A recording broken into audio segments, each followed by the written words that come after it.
everybody, nous voici dans la deuxième partie de la leçon 6 et nous allons tracer des flocons 60s. Alors tout simplement, vous tracez une ligne en maintenant la touche majuscule enfoncée pour bien faire. Voilà. Et vous allez sur la fenêtre de réplication. Et là, vous descendez tout en bas. Voilà. Hop. On a fait pivoter 3 fois. Et on a un flocon, entre guillemets, un brouillon de flocon. Ce qu'on va faire maintenant, c'est, comme il doit être un peu junky, non pas junky, jazzy, je ne sais pas comment dire, on va bouger quand même les branches pour que ce ne soit pas trop régulier.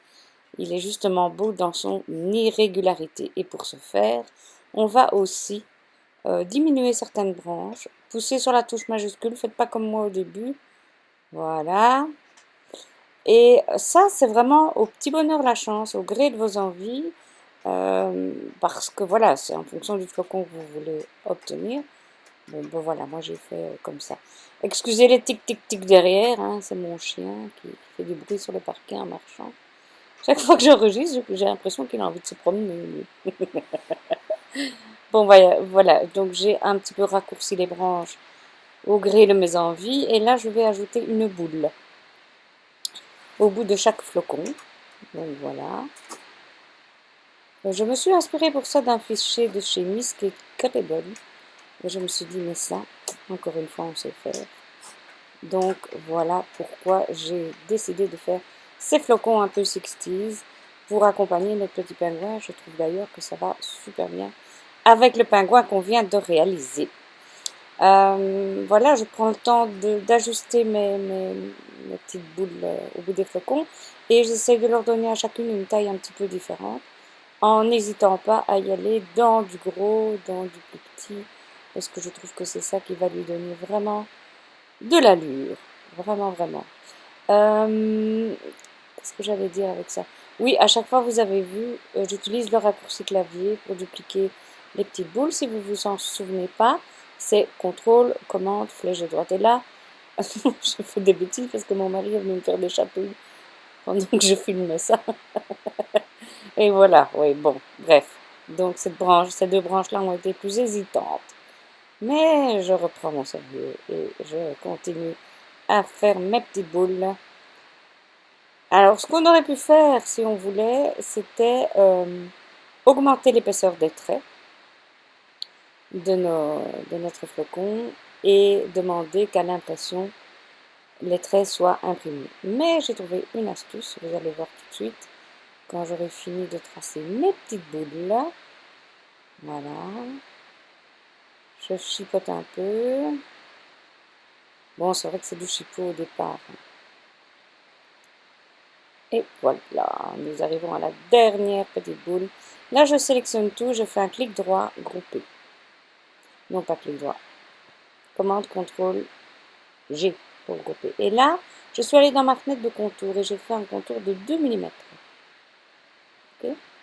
Là, je vais aller cliquer sur ce que j'avais groupé au départ et je le retire. Et voilà, j'ai mon flocon découpable. Ce petit flocon de base, je vais le mettre sur le côté parce que vous allez voir que tout à l'heure, je vais y revenir pour créer de nouveaux flocons. Donc là, je le rends plus petit puisque maintenant le gros du travail est fait. Je vais le dupliquer et en modifier la taille pour faire en sorte qu'on ait des flocons d'un peu toutes sortes qui ont l'air tous différents alors qu'on part du même modèle. Donc je les réduis et je les fais pivoter en allant sur la petite boule verte. C'est elle qui me permet de faire pivoter mon flocon jusqu'à l'amplitude désirée. Voilà. Moi, j'hésite un peu de faire des plus grands ou pas. Vous allez voir. Je chipote, je chipote.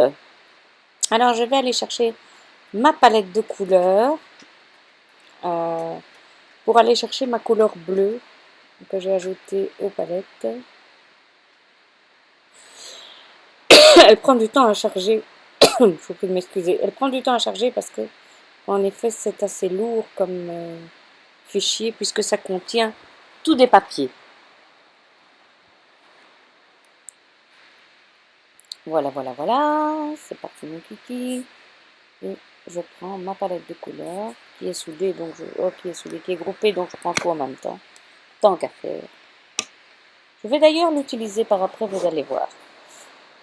Donc, je vais remplir avec mon bleu et vous voyez ici que comme ma boule bleue n'a pas de contour, j'ai mis aucun contour, hein, aucune couleur de contour, et bien en utilisant la pipette attribue tous les attributs, très bien, de ma pastille bleue, c'est-à-dire sans contour.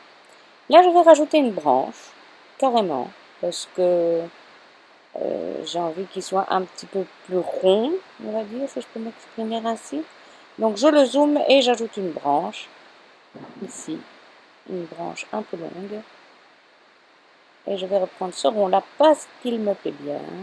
Et comme ça, c'est l'occasion de refaire le travail de contour. Comme ça, vous le voyez une seconde fois. Donc je sélectionne tout. CTRL G pour grouper, CTRL ou commande. Contour, je laisse les 2 mm et je retire ce qu'il y a au milieu, que je vais garder sur le côté, dans ma petite réserve. Et là, vous voyez, j'ai un flocon un peu plus rond, si on peut parler comme ça. Hein. On se comprend, voilà. Et là, je vais le réduire. Ah oui, j'enregistre, excusez-moi. J'enregistre ce document et je vais l'appeler flocon 60s, quelque chose comme ça, je ne sais plus. Ouais, et c'est ça. Flocon 60s. Parce que je trouve que ça fait vraiment penser aux années 60. Je sais pas vous, mais voilà. Et je vais aller chercher mon petit pingouin que nous avons fait dans la première partie de cette leçon.